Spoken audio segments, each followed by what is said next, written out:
There's always been a lot of help for people who are unemployed, and that's usually just to get them back into work.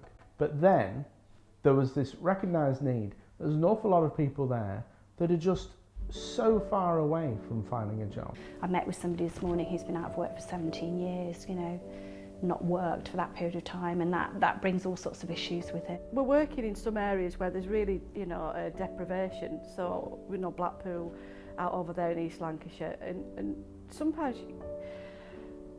you've got to do something to help folk. Those people are often underrepresented in services. They're quite forgotten and very often may well have given up on themselves. I was struggling with depression and anxiety. I've suffered with it since I was like 15 because I got made homeless when I was 15.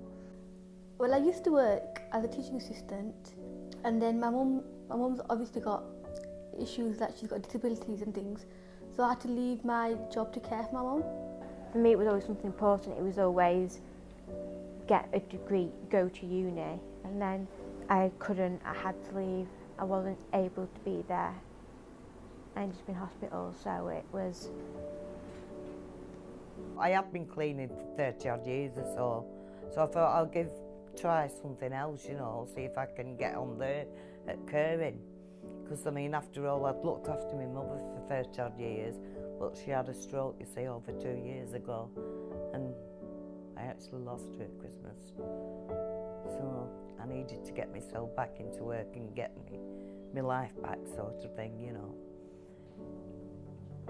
get times where you feel like that you're a bit worthless, but you've got to keep fighting on, haven't you? You've got to get on with it and try and make yourself a strong person still. Like, I'm coming across different people, different backgrounds, different age groups. Each person I meet has had a different experience in life. But if you can use that experience that may be negative and turn it into a positive and make that person feel like they can make positive change, then surely that's a good thing.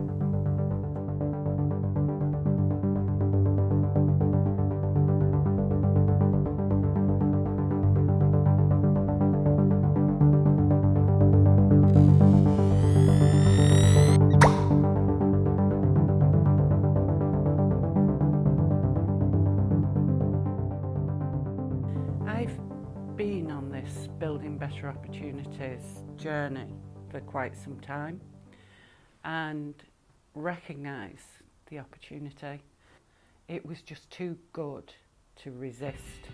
It ended up that the sector asked us to lead the first 2 projects, and we had a particular interest in the over 50 project, probably because most of the board and me are over 50. It's aimed at people over the age of 50 who are economically inactive and who will therefore be quite a distance from work. Running through Age UK and through the other 47 partners is designed to identify what would help them to find work or to volunteer. As a navigator, I help them navigate through the different opportunities that the project offers.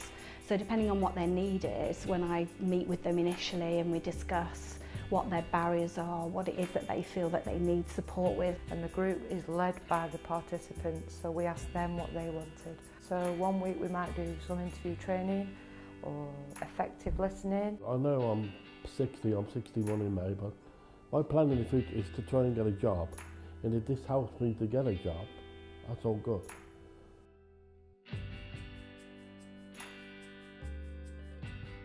Obviously, on the Invest in Youth project, we work with 15 to 24-year-olds. We're not just supporting them into employment or education, we will literally support them with anything they have. We work with people with drug and alcohol dependency, we work with people with housing issues. Could be anger management problems, kind of confidence and self-esteem, and just trying to get them from A to B really, and just see a little bit of a change in their life. Helping them to access different activities they might be interested in. So it could be something sporty, it could be something much more low impact, and also trying to get them involved in voluntary activities. We also provide some training for them. I've got some that are looking at apprenticeships and going into that. I've got one that's just got a job. With this particular funding with Selnet, it's working with people over a longer period, so you get to build up that relationship. It's having that support system when you're applying for universities or when you're applying for a job. It works wonders really. You do need the help, because you don't know yourself the coping mechanisms, the skills that you need to be able to sort of function properly. No, to be honest, I just want to make my mum proud and make sure my brother and sister stay on the right path. That's all I actually want out of life. Then we bring in Changing Futures, which is a phenomenal project that can touch every need of a participant that comes on. We're looking for people with really chaotic lives. So we're going to try and motivate them, get them into thinking they can have a job and think, in those jobs, what jobs would you like to do? Maybe no one's asked them that before. So one of the things we suggest is, have you ever thought about working for yourself? I think it's massively important that we don't just write people off, because there's loads of skills out there that some people don't actually realise that they've got. When you put this partnership together and look at it, at what they really do across the whole of Lancashire, it's something big and it's something good. I was just so took back and amazed by it. You see, it's only like 12.5 hours a week, but it's there, it's historic. Since I came here and got the help, all that depression has just gone. Because before I thought, oh, there's no way I can achieve the things that I want to do, but having support means that I can, and it's given me such joy to know that I can do what I want to do in life. What we want to do is work with people and move them along and have a real impact on their lives. Bringing a load of organisations together that are going to be able to develop a community rather than just develop a contract. It's been absolutely the best place I've ever come to get the help, and it's landed me with a job. So, don't beat that, can you?